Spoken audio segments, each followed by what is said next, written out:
আসলে লাভজনক কাজের সময় বাড়িয়ে সঠিক সময়ে শ্রমিক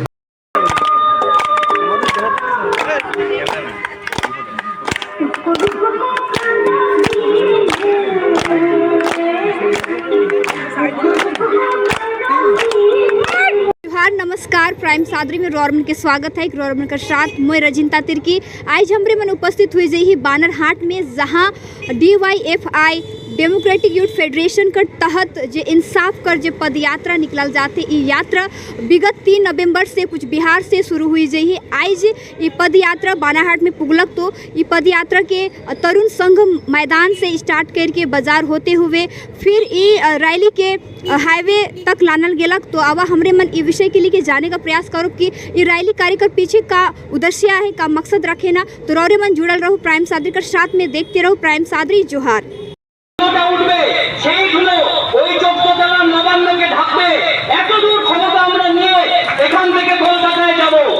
আর যারা সাধারণ মানুষের শিক্ষাকে জেলের ভিতরে ঢোকালো, যারা সাধারণ মানুষের পেটের খাবারকে জেলের ভিতরে নিয়ে গেল, দুটো মন্ত্রী আজকে জেলের ভিতরে রয়েছে। সাধারণ মানুষের চাহিদা শিক্ষা চাই, খাদ্য চাই আর বাসস্থান চাই। भारतवर्ष के साथ पूरा पश्चिम बंगाल का आम जनता, बेरोजगार नौजवान आज रोजगार के लिए वो लोग मर रहे हैं। पश्चिम बंगाल से ज़्यादा प्रवासी मजदूर बाहर का राज्य में काम करने जाते हैं। आज हम लोग बानरहाट में हैं, यहाँ पर चाय बागान का अंचल है, लेकिन यहाँ भी चाय बागान का जो लीज होल्ड ज़मीन था वो आज फ्री होल्ड में इस देश का सरकार, राज्य का सरकार कर दिया। चाय बागान का जो मालिक है सारा साल चाय बागान का मजदूर से उसका मजदूरी लेता है, लेकिन जब उनको वापस देने का बात आता है तब वो अपना बागान किसी और को बेचकर जाता है। और ये बागान जब हैंड ओवर होता है तब तृणमूल का जो सीटों का नेता है वो अपना पॉकेट भरता है। इनका जो सोशल वेलफेयर का जो भी बुनियादी मुद्दा है वो भी मुद्दा सरकार पूरा नहीं करता है, तो फिर लड़ेगा कौन, बचेगा कौन? तो सरकार को इस बारे में जो देख रेख करने का ज़रूरत है, सरकार फेल है। सरकार अब ये काम नहीं कर सकती, इसीलिए बंगाल का जनता, बंगाल का आम युवा उन लोगों का नेतृत्व में DYFI 3 नवंबर से हम लोगों का ये पदयात्रा शुरू है। इंसाफ के मांग पर, ये इंसाफ हम लोग जनता के पास ही मांग रहे हैं, क्योंकि जिसके पास मांगने का बात था वो तो खुद ही ना इंसाफी कर रहे हैं। इसीलिए जनता को इकट्ठा करना, नौजवानों को इकट्ठा करना कि हम लोगों का असली लड़ाई है रोज़गार के मांग पर। हम लोगों का असली लड़ाई है जिंदा रहने के लिए और खाना खाने के लिए और सर को ढकने के लिए, एक तो छत के लिए। तो ये लड़ाई है, इस लड़ाई को हम ही को लड़ना पड़ेगा, हम ही को जीतना पड़ेगा और हम ही को एक अधिकार देना पड़ेगा। इसीलिए 60 दिनों तक हम लोगों का पदयात्रा, उसके बाद 7 जनवरी 2024 में रविवार को ब्रिगेड का जनसभा होगा। उस जनसभा में चाय बागान भी शिरकत करेगा और अपना हक की लड़ाई को वो भी लड़ेगा। नहीं, ये बाजारी मीडिया और बाजारी पॉलिटिकल पार्टी के बारे में ऐसा कोई नहीं होता है। चीफ मिनिस्टर बनने के लिए ये लड़ाई नहीं है, ये लड़ाई है पश्चिम बंगाल का 10 करोड़ में जो भी 60% युवा है उसका हक का लड़ाई, उसका रोजगार की लड़ाई। अगर रोजगार रहेगा और सटीक पद में अगर रोजगार रहेगा तभी ये देश और ये राज्य और ये बानरहाट ये जिंदा रहेगा। पहले तो जिंदा रहने का लड़ाई है, उसी लड़ाई में है। हाँ, इस लड़ाई के क्रम में जो हम लोगों को जिंदा रहने के लिए, जो लोग मौत के मुँह में जाने के लिए हम लोगों को मजबूर कर रहा है, उसी के खिलाफ लड़ाई है। तो जो लोग मौत के मुँह में ले जाने के लिए हम लोगों को मजबूर कर रहे हैं उसको हटाने का भी लड़ाई है। लेकिन ये कोई चीफ मिनिस्टर बनने का लड़ाई नहीं है। जो इस लड़ाई को छोटा सा चीफ मिनिस्टर बनने का लड़ाई में तब्दील करना चाह रहे हैं, ये बाजारी बात है, ये बाजारी मीडिया का बात है और बाजार पॉलिटिकल का बात है, पार्टी का बात है। यात्रा के द्वारा लोगों को क्या संदेश देना? लड़िए, हक आपका है, जिंदा रहना आपको है। जिन लोगों को आप टैक्स का पैसा दिए हैं, आप वोट दिए हैं, वो आपको जिंदा रहने के लिए जो बेसिक नीड्स है वो आपको दे नहीं पा रहे हैं। तो जिंदा अगर आपको रहना है तो लड़ाई भी आप ही को करना पड़ेगा और इसी लड़ाई के कगार पर पदयात्री रास्ते पर उतरे हैं।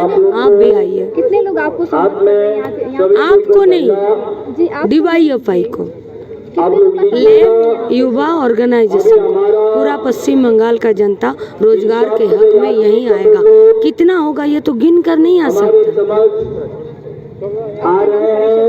Meenakshi Mukherjee DYFI state secretary. देखिए, वर्तमान सरकार में हम लोग का वर्तमान समय में हम लोग का पश्चिम बंगाल में सबसे पहला है काम रोजगार नहीं है। ठीक है, रोजगार नहीं है। आपको 100 दिन का काम 2 वर्षों से बंद पड़ा हुआ है। युवा लोग रास्ते पे है, सरकार का कोई प्लान नहीं है नौकरी देने के लिए। और केंद्र सरकार को अगर बोले तो संप्रदाय के नाम पर राजनीति कर रही है। ये सब का विरोध में हम लोग का ये इन सब यात्रा है। किस दिन से स्टार्ट हुआ ये पद यात्रा? ये पद यात्रा आपको 3 नवंबर कूच बिहार से शुरू होकर आपको एसएस होगी 7 जनवरी 2024 को हम लोगों का कोलकाता में एक ब्रिगेड समावेश है, वहाँ पर जाके ये पद यात्रा खत्म होगी। आज आप लोग तरुण संघ से लेके कहाँ कौन सी जगह में ये पद यात्रा को? आज हम लोग बानरहाट तरुण संघ ये जो कॉलोनी थोड़ा घूमेंगे, उसके बाद ये आपका LRP जो रोड बाजार है उसको परिक्रमा करते हुए बानरहाट बागान में थोड़ा घुसेंगे। ये जो पद यात्रा है ना, तो लोगों तक क्या संदेश जाने वाला है? ये संदेश हम लोग देना चाहते हैं कि दुर्नीतिवाज दंगावाज के विरोध में हमको उठ के खड़ा होना होगा। सबको एकत्रित होके हम लोगों का किसी प्रकार का आपका सांप्रदायिक भेदभाव को भूल के सब युवा समाज को एक होके सरकार, केंद्र और राज्य सरकार के विरोध में आंदोलन करना होगा। और हमारा जो काम और शिक्षा का अधिकार इसको घर घर पहुंचाना होगा। ये हमारा संदेश है। कार्यक्रम में कौन लोग पार्टिसिपेट हुए हैं, छात्र छात्रा से लेके? हाँ, इस भारतीय जनवादी नौजवान सभा पश्चिम बंगाल राज्य कमेटी के नेतृत्व में यह पदयात्रा किया जा रहा है।